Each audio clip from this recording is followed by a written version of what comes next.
Election commission نے نگراں وفاقی حکومت میں جانبدار افراد کی شمولیت پر تحفظات کا اظہار کرتے ہوئے نئی ہدایات جاری کر دی ہیں۔ وزیر اعظم کے پرنسپل سیکریٹری کو لکھے گئے خط میں الیکشن کمیشن نے غیر جانبداری کے اصول کو مد نظر رکھنے کی تاکید کر دی۔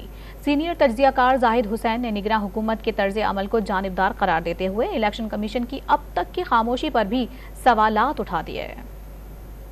الیکشن کمیشن نے نگراں وفاقی کابینہ میں سیاسی تقرریوں پر اعتراض اٹھا دیا۔ الیکشن کمیشن نے سیاسی پس منظر کے حامل افراد کی نگراں کابینہ میں شمولیت پر نگراں وزیر اعظم کے پرنسپل سیکریٹری توقیر شاہ کو خط لکھ کر تشویش کا اظہار کیا۔ خط میں کہا گیا ہے کہ عام تاثر ہے نگراں حکومت سابق حکومت کا تسلسل ہے۔ ایک سیاسی جماعت نے حالیہ پریس کانفرنس میں اس طرف نشاندہی کی اور نگراں حکومت پر الزام لگایا کہ وہ سابق حکومت کی وراثت لے کر چل رہی ہے۔ سینئر تجزیہ کار زاہد حسین کے مطابق نگراں حکومت کے جانبدارانہ طرز عمل سے انتخابات کی شفافیت پر سوالات اٹھ رہے ہیں۔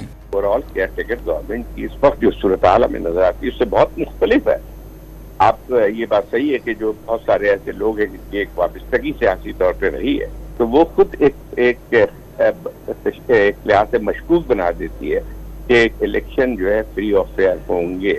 سینئر تجزیہ کار زاہد حسین کے خیال میں الیکشن کمیشن کو نگراں سیٹ اپ کی جانبدارانہ تشکیل پر بڑی دیر سے ہوش آیا۔ جس قسم کے سیاسی بیانات یہ دے رہے ہیں ایسا معلوم ہوتا ہے کہ وہ ہر مسئلے پہ اپنی رائے دے رہے ہیں، تو اس کا پورا جو کانسیپٹ لحاظ سے نیوٹرل کیئر ٹیکر ہونا وہ تو ختم ہو چکا ہے۔